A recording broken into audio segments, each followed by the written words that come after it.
La position d'une trésorerie d'une année sur l'autre n'est pas le fruit du hasard. Le but de ce tutoriel est de vous le démontrer. Alors pour information, un tutoriel sur la constitution de la trésorerie est à votre disposition dans ma chaîne YouTube. Pour avoir accès, il suffit de taper Nael, N-A-E-L, Badache, B-2-A-D-A-C-H-E.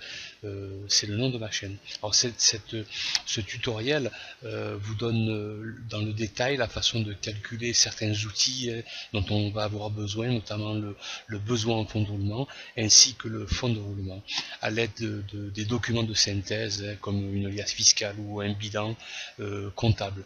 Je ne rentrerai donc pas trop dans le détail lors de ce tutoriel pour le calcul de certains composants. Alors, la vie d'une entreprise ainsi que sa pérennité dépendent entre autres de sa trésorerie ainsi que de sa constitution. Alors, lorsqu'une personne décide de créer une entreprise, il peut être contraint à faire appel à son banquier ou tout autre organisme financier. Dans ce cas de figure, ce futur entrepreneur devra constituer un business plan englobant un prévisionnel financier et incluant nécessairement un plan de trésorerie. Alors, l'entrepreneur devra aussi vérifier que sa trésorerie prévisionnelle, en règle générale établie sur 3 ou 5 ans, soit la plus objective possible et surtout optimale. Il sera donc contraint de maîtriser certains aspects financiers et l'un des paramètres à connaître absolument est la constitution d'une trésorerie et expliquer les variations de cette dernière d'une année à l'autre. Ce travail de fond conditionnera l'aval du banquier sur un futur prêt ainsi que du taux d'intérêt à appliquer, ce qui n'est pas à négliger.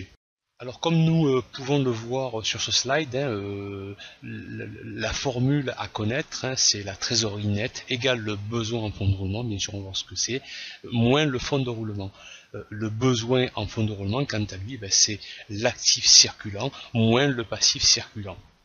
Alors, juste pour rappel, l'actif circulant étant principalement les créances clients et les stocks, et le passif circulant, ou appelé dette à court terme, moins d'un an, ce sont principalement les fournisseurs et les charges sociales et fiscales. Quant au fonds de roulement, c'est les ressources stables, déduction faite des emplois stables. Pareil, les ressources stables, c'est ni plus ni moins que les fonds à long terme, à plus d'un an en général, constitués par les capitaux propres, plus les emprunts à long terme, ainsi que les amortissements et provisions, et les emplois stables sont ni plus ni moins que des immobilisations brutes.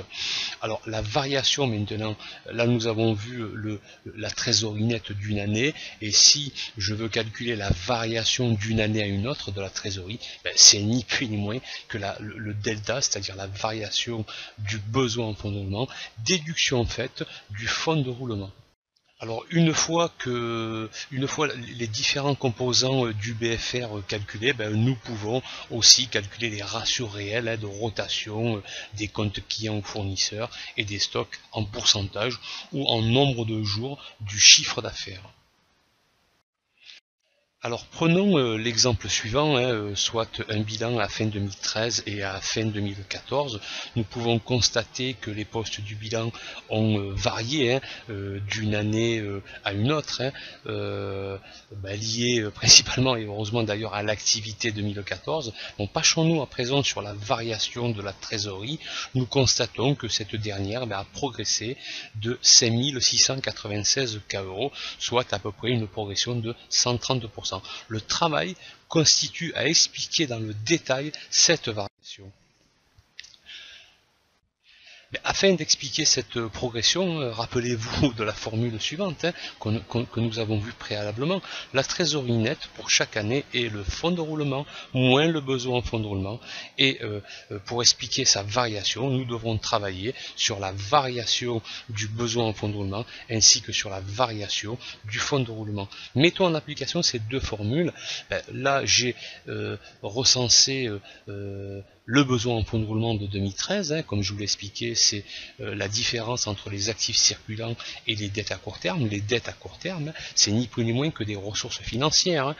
Et l'actif circulant, les 11 400 €, que nous voyons ici pour les créances, c'est de l'argent qui est dehors, qui n'est pas encore dans nos caisses. Donc ça ampute notre trésorerie. En 2014, on a les mêmes postes avec des variantes, et ces variantes sont pour l'actif circulant supérieur à 228 k €, c'est-à-dire que entre guillemets, on ne peut pas parler de dégradation parce que je ne connais pas mon chiffre d'affaires. Si bien sûr le chiffre d'affaires a évolué dans les mêmes proportions que l'augmentation des actifs circulants, c'est tout à fait normal. Mais je peux constater que j'ai augmenté de 228 k € de ressources nécessaires, enfin pas de ressources, mais à financer ces 228 k €.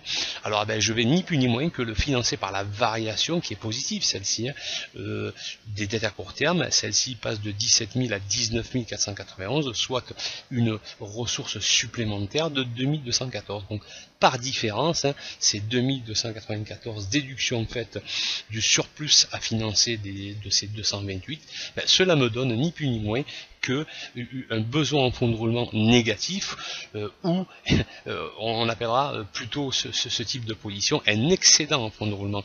Donc c'est ni plus ni moins que des ressources financières supplémentaires de 2866 k €. Alors passons maintenant au fonds de roulement. Le fonds de roulement, ce sont les ressources stables, déduction faite des emplois stables. Alors les ressources stables, c'est des moyens de financement à long terme qui financent principalement des immobilisations. Alors là, en l'occurrence, les ressources stables étant supérieures au financement des immobilisations, c'est-à-dire des emplois stables, là j'ai un fonds de roulement positif.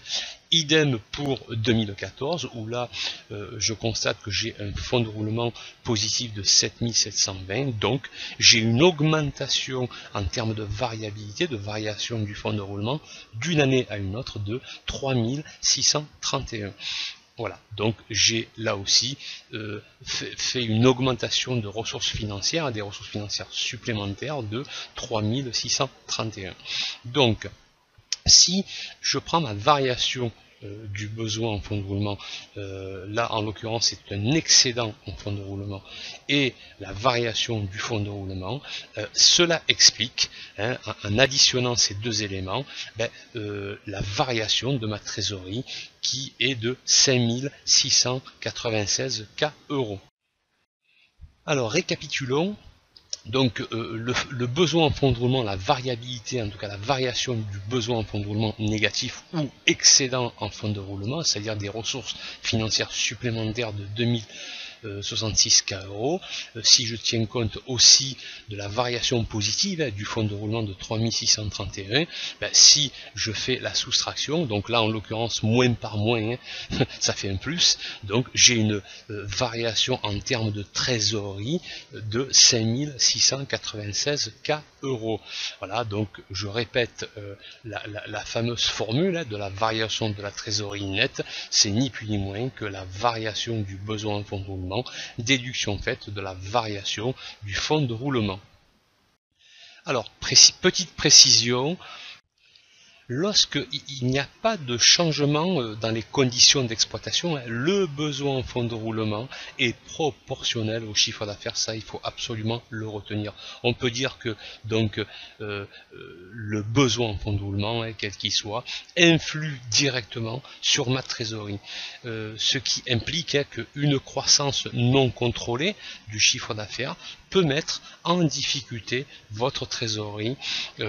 Posez-vous donc la question suivante dans vos prévisions de vente: ai-je la structure financière suffisante pour faire face à mes objectifs de croissance? Alors, dans ce cas de figure, un travail de fond est nécessaire sur les différents composants du besoin en fonds de roulement, à savoir les délais de paiement client, les délais de paiement fournisseur, ainsi que la rotation des stocks dans le cas d'une entreprise de négoce. Voilà, j'espère que ce tutoriel vous aura aidé. Quant à moi, je vous donne rendez-vous à un prochain tutoriel et je vous remercie pour votre attention. Merci, à bientôt.